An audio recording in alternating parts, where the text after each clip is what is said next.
Welcome everyone. शिक्षा स्तंभ आपके लिए लेके आया है आरआरबी में एनटीपीसी का साइंस का प्रैक्टिस सेट। आप सभी कैसे हैं? आशा करते हैं आप सभी अच्छे होंगे और आपकी तैयारी भी अच्छी चल रही होगी। तो ज़्यादा टाइम वेस्ट ना करते हुए हम अपना फर्स्ट क्वेश्चन देखते हैं। निम्नलिखित में से कौन सा त्वरण की इकाई है? ऑप्शन 1 है मीटर पर सेकंड, फीट पर सेकंड, मीटर पर सेकंड। फोर्थ है स्क्वायर मीटर पर सेकंड। पहले हमें पता होना चाहिए कि त्वरण क्या होता है। जब किसी वस्तु का वेग समय के साथ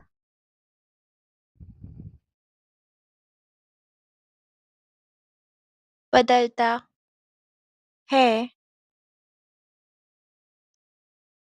तो उसे क्या कहते हैं? त्वरण। क्या कहते हैं? त्वरण कहते हैं। त्वरण क्या होता है? जब किसी वस्तु का वेग समय के साथ बदलता है तो उसे क्या कहते हैं? त्वरण कहते हैं। यानी त्वरण बराबर वेग में परिवर्तन बटे समय।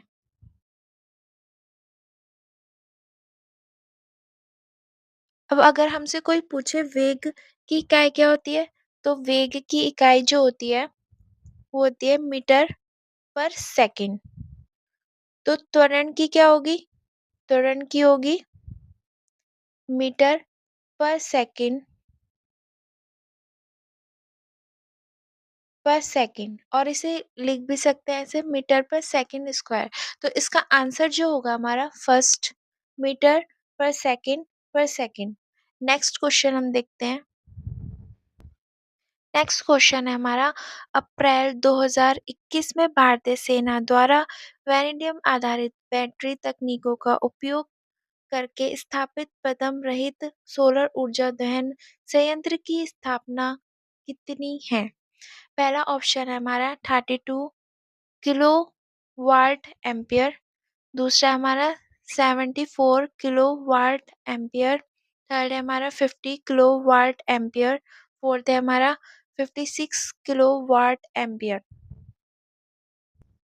तो इसकी जो क्षमता होती है वो 50 किलो वाट एम्पियर होती है। और इसका उपयोग क्यों किया गया था? भारतीय सेना ने परिवर्तन को नुकसान ना पहुंचाने वाली ग्रीन एनर्जी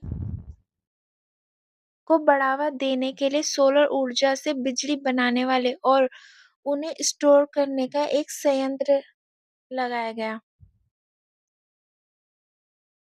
जिसमें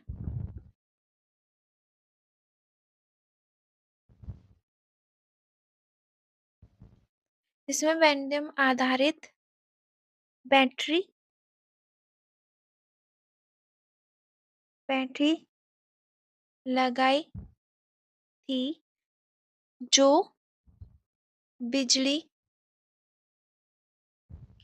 को लंबे समय तक क्या करे? सुरक्षित रखे। लंबे समय तक सुरक्षित रख सकती है। और उसकी क्षमता जो होती है 50 किलो वाट एम्पियर। और सोलर ऊर्जा से प्रदूषण नहीं होता है, इसलिए ये रहित ऊर्जा है। नेक्स्ट क्वेश्चन हम देखते हैं। निम्नलिखित में से कौन सा ऑडियो फाइल एक्सटेंशन है? ऑप्शन 1 है MP5, MOV, WMV, WMA। MP5 जो है ये कोई फाइल एक्सटेंशन नहीं है। MOV इसमें ऑडियो और वीडियो दोनों हो सकता है, तो ये भी कोई ऑडियो फाइल नहीं है।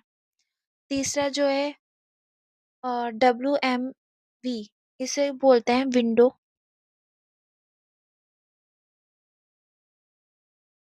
विंडोज़ मीडिया वीडियो, तो ये भी नहीं है। WMA ये है विंडोज़ मीडिया ऑडियो। तो इसका आंसर जो होगा WMA window media audio. Next question हम देखते हैं। नेक्स्ट क्वेश्चन है किस देश में 2020 में एलियन जीवन को सुनने के लिए 500 मीटर एपर्चर फ्रेस्को टेलीस्कोप खोला गया था? तो फर्स्ट ऑप्शन है मैंने जर्मनी, दूसरा है भारत, तीसरा है यूएसए और फोर्थ है हमारा चीन। 500 मीटर एपर्चर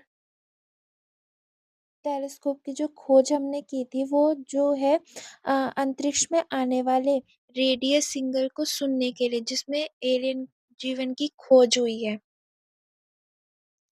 तो हमारा जो फर्स्ट आंसर है ये हमारा जर्मनी जो है हमारा फर्स्ट टेलीस्कोप नहीं था, भारत का भी ये फर्स्ट टेलीस्कोप नहीं था और यूएसए का भी फर्स्ट टेलीस्कोप नहीं था, चीन। तो इसका आंसर जो होगा वो होगा हमारा चीन।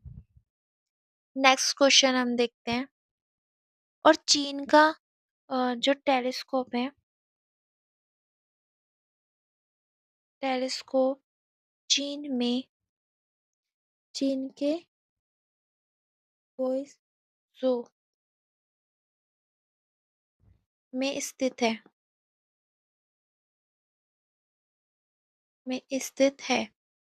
कहाँ स्थित है?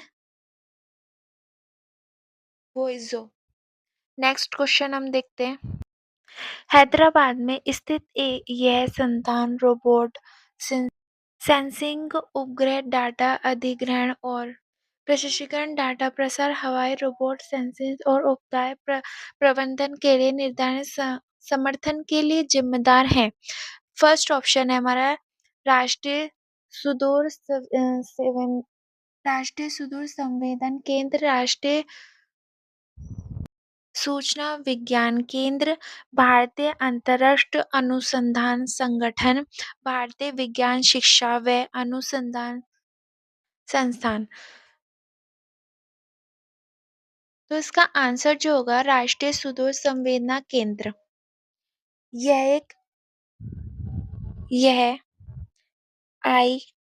ISRO के अंतर्गत अंतर्गत काम करने वाला एक प्रमुख केंद्र है और इसका जो मुख्यालय है वो कहाँ है? हैदराबाद में। इसका मुख्यालय हैदराबाद हैदराबाद में है। यह रोबोट सेंसिंग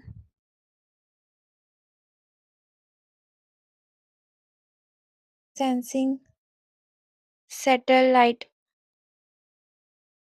से मिलने वाले डाटा को क्या करता है? इकट्ठा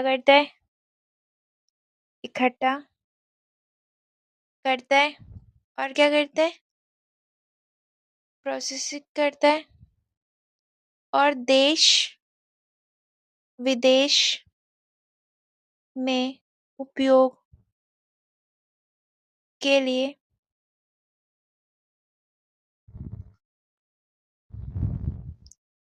उपलब्ध कराता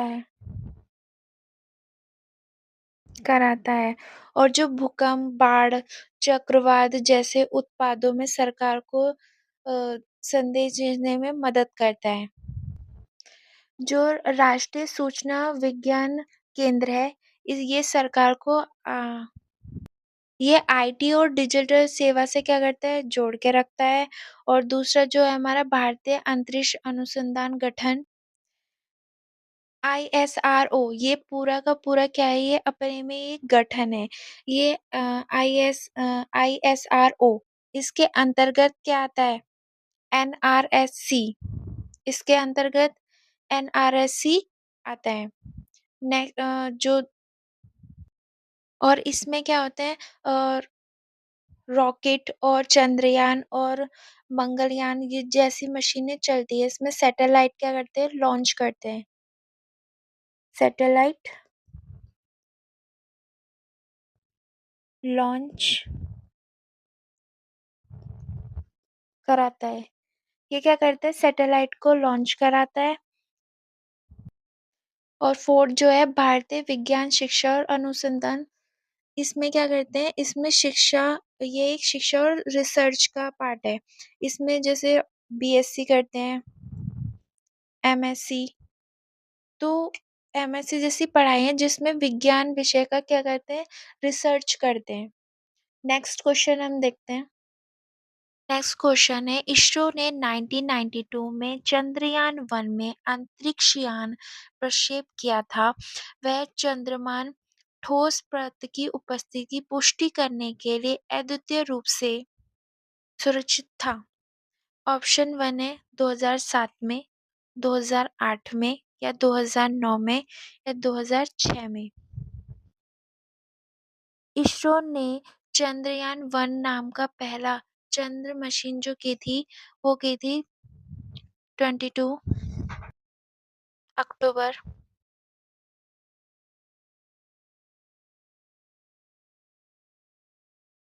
2008 में। 8 को क्या कर रही थी, प्रक्षेपित किया गया था। चंद्रयान 1 को खास तौर पर ऐसे वैज्ञानिक उपकरणों में लैस किया गया था जिसकी मदद से चंद्रमा पर ठोस बर्फ की मजबूती की पुष्टि हुई थी। और जब इस मशीन के डाटा के बाद ये पता चला था कि चंद्रमा के ध्रुवीय क्षेत्र क्षेत्रों में क्या है, पानी है। क्या है, पानी है। नेक्स्ट क्वेश्चन हम देखते हैं और इसका आंसर जो है वो 2008। नेक्स्ट क्वेश्चन हम देखते हैं। मानकीकृत मापन वाले आधुनिक पारा थर्मामीटर का आविष्कार किसने किया था? तो इसका जो आंसर है, डेलियन ग्रेबर फ़ारेनहाइट। ये क्या करता है, जो मनुष्य का तापमान होता है, तापमान जो होता है उसे मापता है। डेरियन ग्रेबर फ़ारेनहाइट ने जो है पारे वाला थर्मामीटर बनाया था जिससे मनुष्य का जो है तापमान पता चलता है, जिसके कारण आधुनिक पारा थर्मामीटर का आविष्कार हुआ है। नेक्स्ट क्वेश्चन हम देखते हैं। नेक्स्ट क्वेश्चन है, डब्ल्यू डब्ल्यू का आविष्कार किसने किया था? डब्ल्यू डब्ल्यू का पूरा नाम जो है world wide web. World wide web. Web, इसमें पहला ऑप्शन जो है विंटसर्फ। विंटसर्फ कौन है? विंटसर्फ जो है वो फादर ऑफ इंटरनेट कहलाते हैं। फादर ऑफ इंटरनेट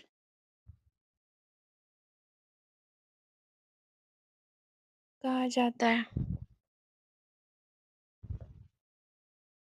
दूसरा ऑप्शन जो है रॉबर्ट ई कान। रॉबर्ट ई कान ने व्हाट्सएप के साथ मिलकर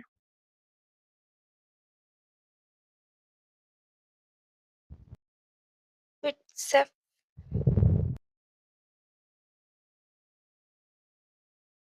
व्हाट्सएप के साथ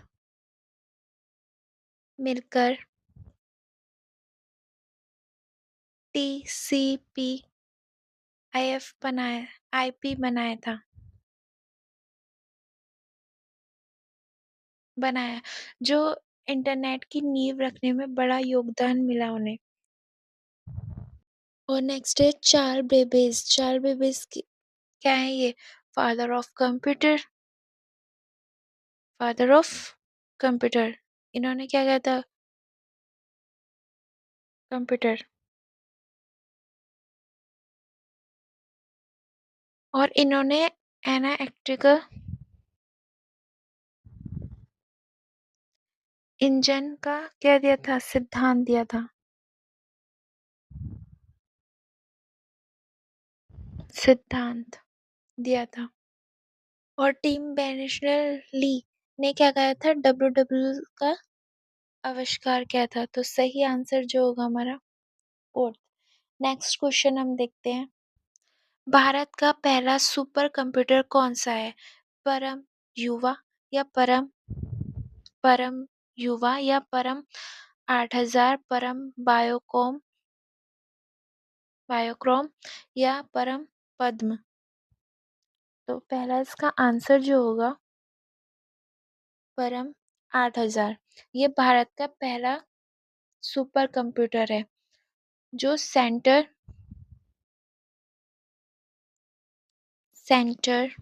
ऑफ डेवलपमेंट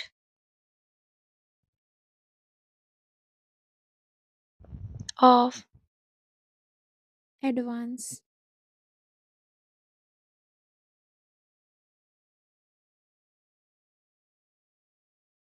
कंप्यूटिंग,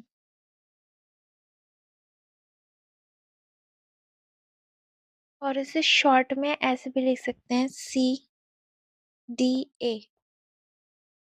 ये इसकी फुल फॉर्म थी। और इसका आविष्कार जो हुआ था वो 1991 में हुआ था।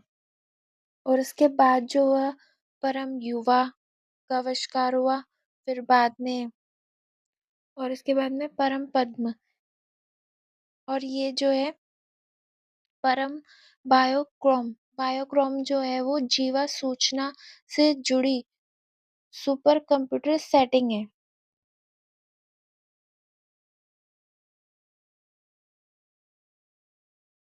जिससे आपको कंफ्यूजन नहीं हो, मैं इसको दूसरे पेन से लिखती हूँ।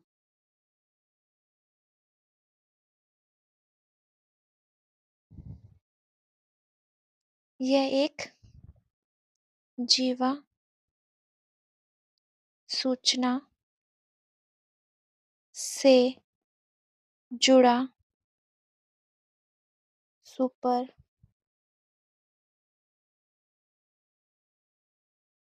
कंप्यूटिंग क्या है?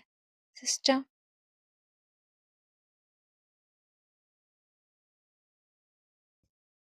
नेक्स्ट क्वेश्चन, तो इसका आंसर जो है परम 8000। नेक्स्ट क्वेश्चन हम देखते हैं। निम्नलिखित में से कौन सा नेविगेशन उपग्रह है?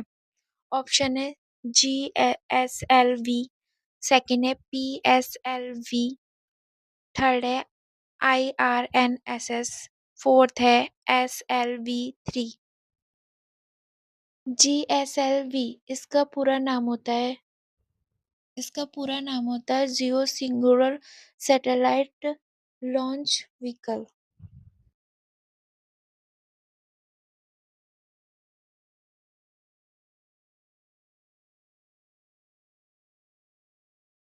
जियो सिंक्रोनस सैटेलाइट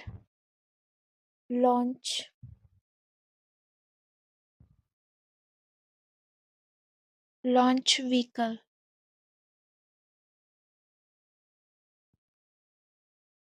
ये एक क्या है? प्रक्षेपण। ये एक प्रक्षेपण ये एक उपग्रह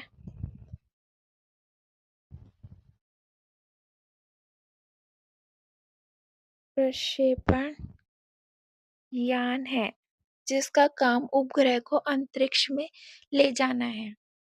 ये एक नेविगेशन उपग्रह नहीं है। सेकंड देखते हैं पीएसएलवी। पीएसएलवी की फुल फॉर्म, इसका नाम है पूरी full form coral satellite satellite launch vehicle. इसका उपयोग जो हुआ है रोबो सेंसिंग और चंद्रयान जैसी मशीनों में इसका उपयोग हुआ है। IRNSS की फुल फॉर्म होती है इंडियन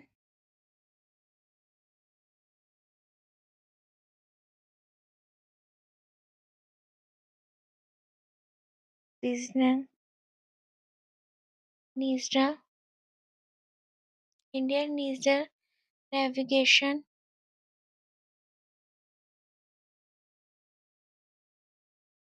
नेविगेशनल सैटेलाइट सिस्टम।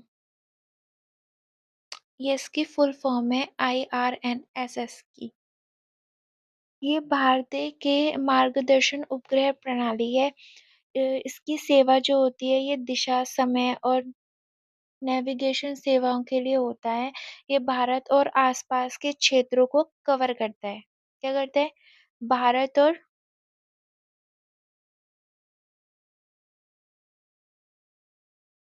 आस-पास के क्षेत्रों को कवर करता है और इसका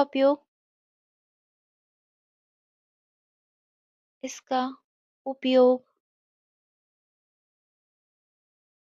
स्थान निर्धारण, दिशा, समय और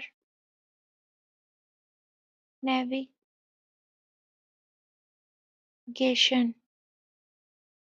सेवाओं के लिए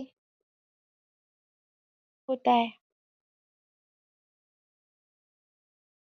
नेक्स्ट जो है एस SLV-3, इसकी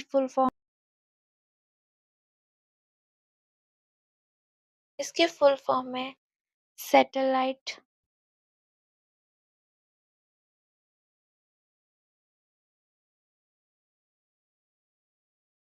व्हीकल 3। ये भारत का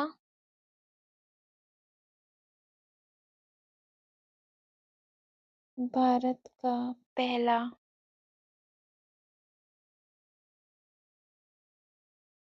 प्रायोगिक लॉन्च व्हीकल है। तो इसका आंसर जो होगा नेविगेशन उपग्रह जो है IRNSS। आंसर जो होगा इसका IRNSS। नेक्स्ट क्वेश्चन हम देखते हैं।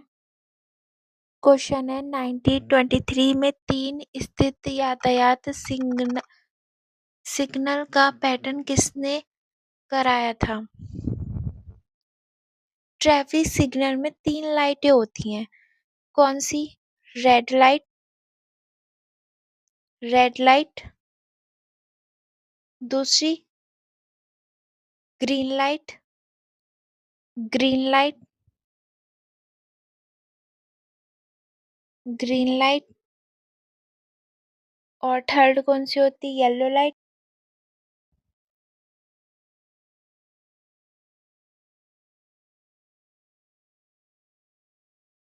Yellow light. रेड लाइट क्या काम करती है? रोकने का। और ग्रीन लाइट क्या करती है? आगे बढ़ने का।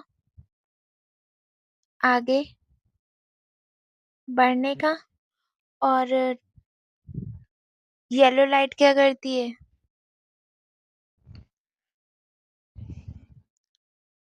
गति से चलना या रुकना।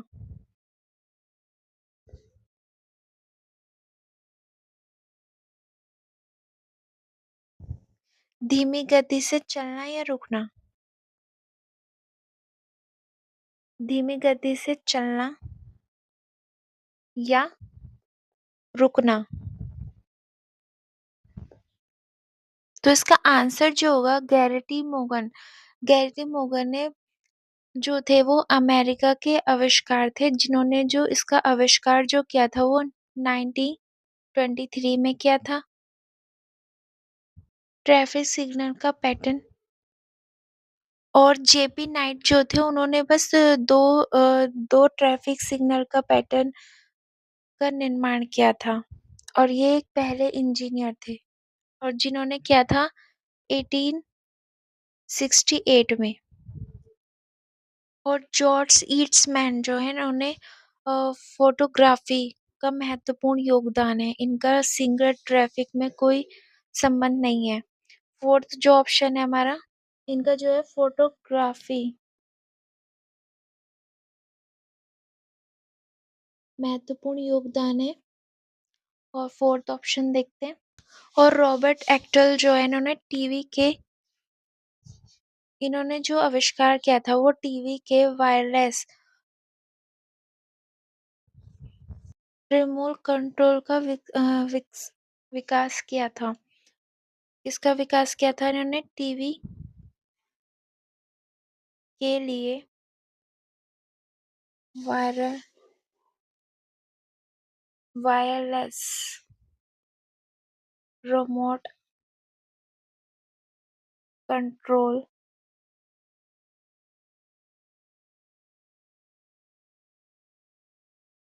विकसित किया था। इनका ट्रैफिक सिग्नल से कोई संबंध नहीं है, तो आंसर हमारा फर्स्ट है। नेक्स्ट क्वेश्चन हम देखते हैं। क्वेश्चन है हमारा 1846 में सिलाई मशीन के संस्करण के लिए पहला संयुक्त राज्य अमेरिका पेटेंट किसे प्रदान किया गया था? इसका सही आंसर जो होगा एलियस है। इन्होंने जो किया था वो 10 सितंबर 1846 को सिलाई मशीन के एक संस्करण के लिए पहला अमेरिका पेटेंट प्रदान किया गया था, जिसकी संख्या जो थी वो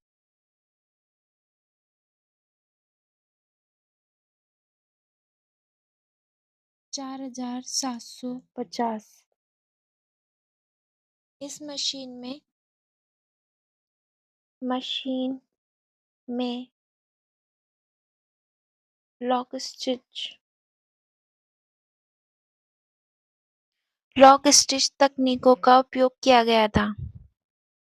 तकनीकों का उपयोग किया गया था।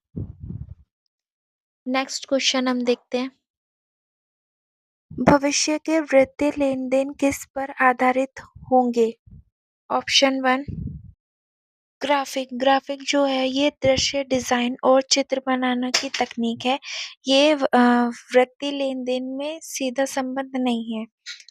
बिक्री का स्थान, ये जो है व्यापारिक स्थानीय सिस्टम है। बिक्री के समय भुगतान किए जाना। और आधुनिक पीओएस सिस्टम में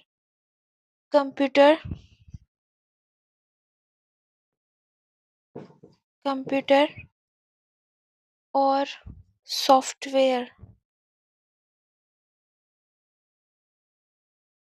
सॉफ्टवेयर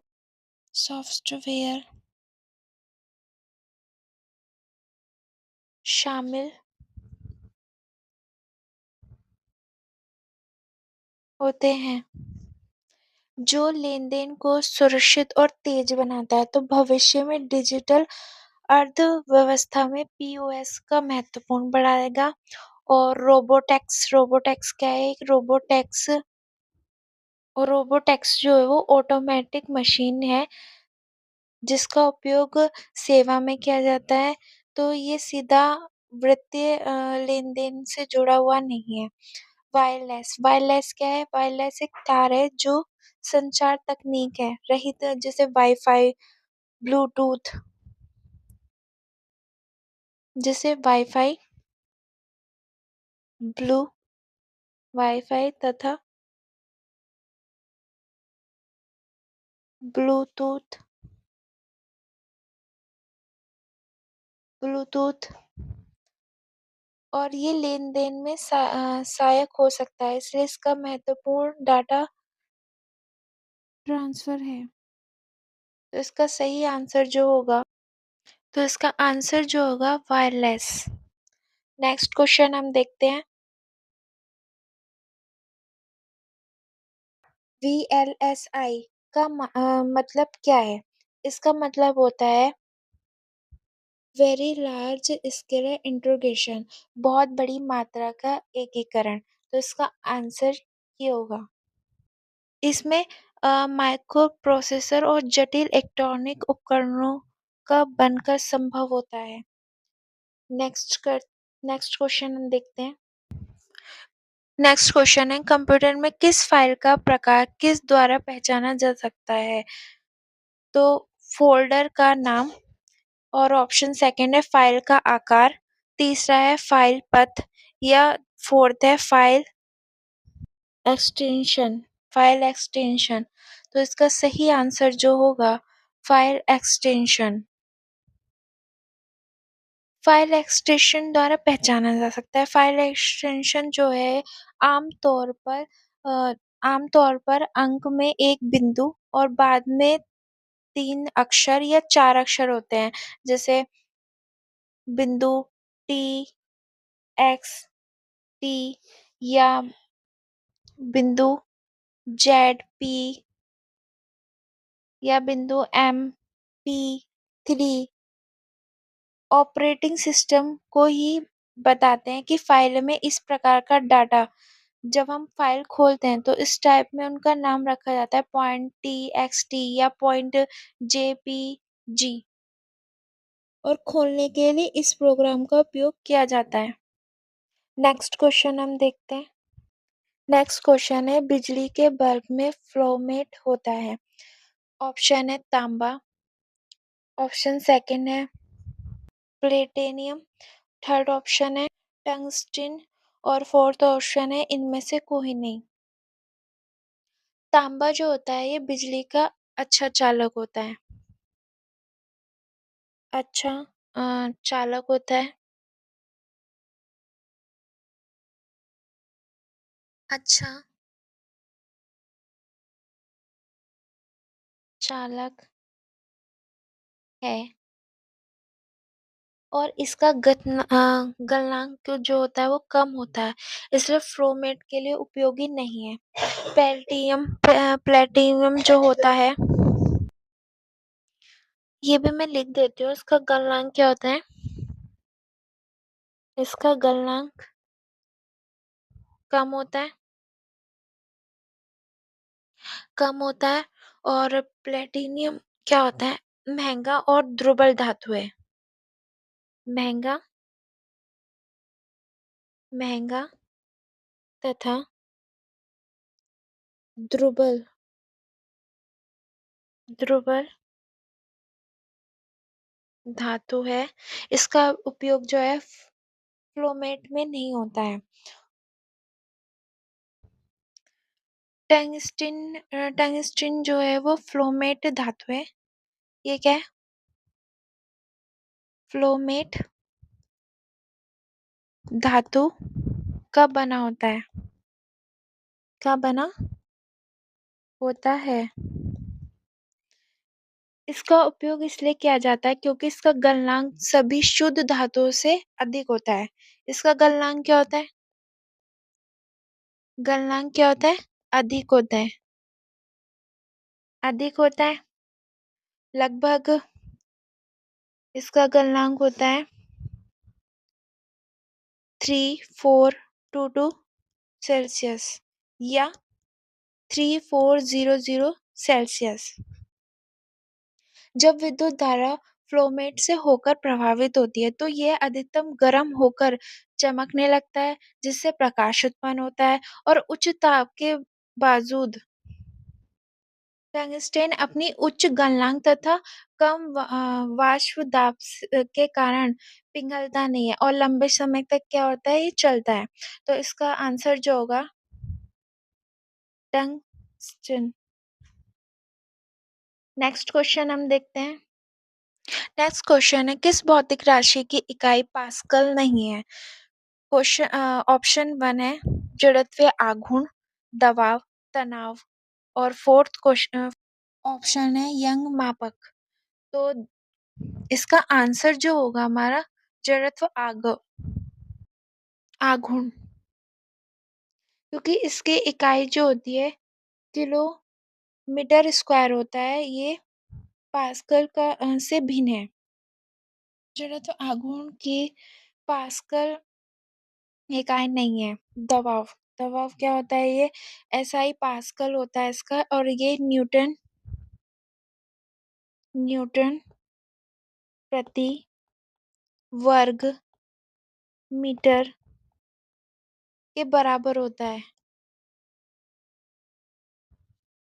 तनाव को तनाव क्या है? तनाव को बल प्रति इकाई क्षेत्र के रूप में परिभाषित किया जाता है। इसका भी पास्कल होता है। इसकी भी भौतिक राशि क्या होती है? पास्कल होती है। इसकी इकाई भी पास्कल होती है, क्योंकि ये तनाव प्रति गति का अनुपात होता है। तो इसका सही आंसर जो होगा जड़त्व आघूर्ण होगा। नेक्स्ट क्वेश्चन हम देखते हैं। नेक्स्ट क्वेश्चन है, निम्नलिखित में से कौन सा नियम विद्युत धारा के तापीय प्रभाव से संबंधित है? तो इसका आंसर जो होगा जूल का नियम। जूल का नियम, जब किसी चालक से विद्युत धारा प्रभावित होती है तो विद्युत धारा ऊष्मा ऊर्जा में परिवर्तित होती है। तो इस घटना को विद्युत धारा का तापीय प्रभाव कहते हैं। मैं डेफिनेशन लिख देती हूँ। जब किसी चालक से विद्युत धारा प्रभावित होती है तो विद्युत ऊर्जा ऊर्जा ऊष्मा ऊर्जा में परिवर्तित परिवर्तित हो जाती है। तो इस घटना को क्या कहते हैं? विद्युत धारा का तापीय प्रभाव कहते हैं। इस नियम के अनुसार ऊष्मा जो होती है H से दर्शाते हैं और धारा I से और प्रतिरोधक R से और समय T से। तो इसका सूत्र जो होगा H बराबर I स्क्वायर R T। और ओम का नियम में होता है, मैं दूसरे पेन से आपको दिखाती हूँ।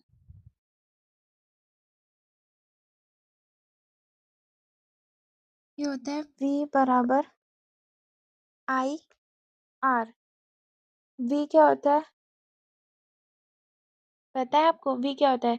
V विभवांतर, विभवांतर को V से दर्शाते हैं और धारा को I से और प्रतिरोधक को कैसे R से।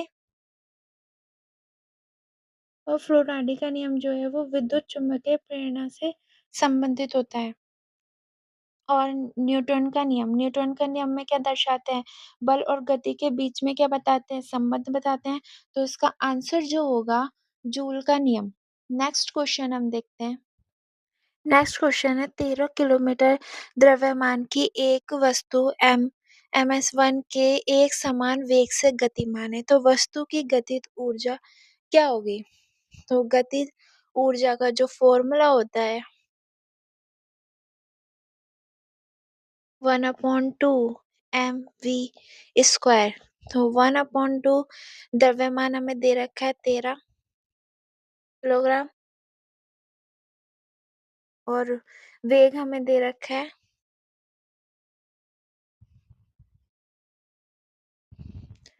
तो 1/2 13 गुणा इसका स्क्वायर खोलेंगे तो कितना आ जाएगा? 5 5 का वर्ग कितना होता है? 25 मीटर स्क्वायर सेंटी सेकंड पर माइनस स्क्वायर। इस 13 के इस 25 से करेंगे गुणा तो कितना आएगा? 325 बटे 2 और गतिज ऊर्जा का जो आंसर आता है वो जूल में आता है। जे से डिनोट करेंगे तो इसका आंसर क्या आया?